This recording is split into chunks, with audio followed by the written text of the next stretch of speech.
Hi guys, welcome to Rajshri Food. This is the Bombay Chef Varun Inamdar, and today I'm going to show you a very essential component in our day-to-day cooking. Yes, it's the ginger garlic paste. So let's begin.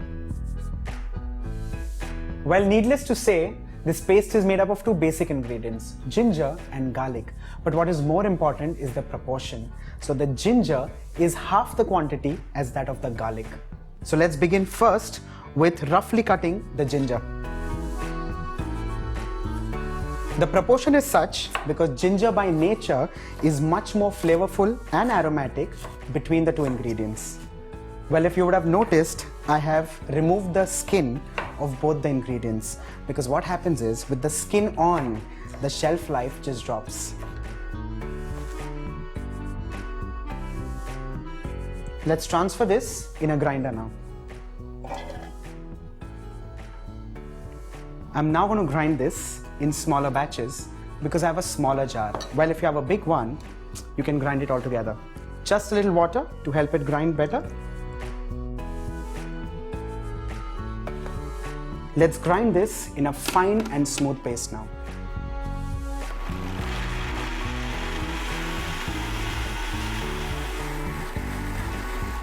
This seems to be ready.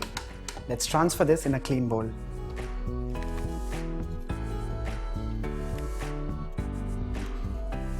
Let's continue with the second batch.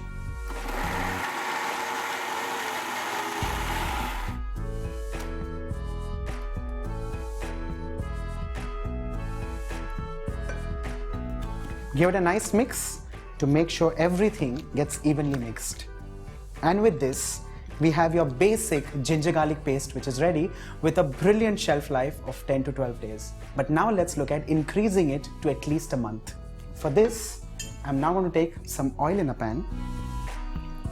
This oil seems to be a lot, but trust me, when you're making the recipe, you'll end up using the oil from this recipe, and also you'll end up using lesser because there's already oil in the ginger garlic paste. So when a recipe calls for heating the oil and adding ginger garlic paste, you already have oil in the recipe. The oil is moderately heated. Now I'm adding in the ginger and garlic paste. Give this an even mix and make sure the flame is now low because you do not want this to burn. Be careful while transferring the ginger garlic paste to oil because it may just burn you. Make sure you constantly keep stirring to avoid the ginger garlic paste sticking to the pan.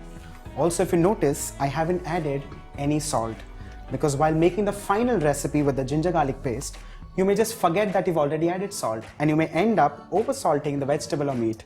So I'm not adding it for that only reason. You need to cook this paste till all the moisture from this gets evaporated. Now if you see, almost all the water has evaporated, and what you have on the sides is actually the oil that has been released from the paste. So now is the time when the flame goes off and we're going to allow this to cool completely till it comes down to room temperature.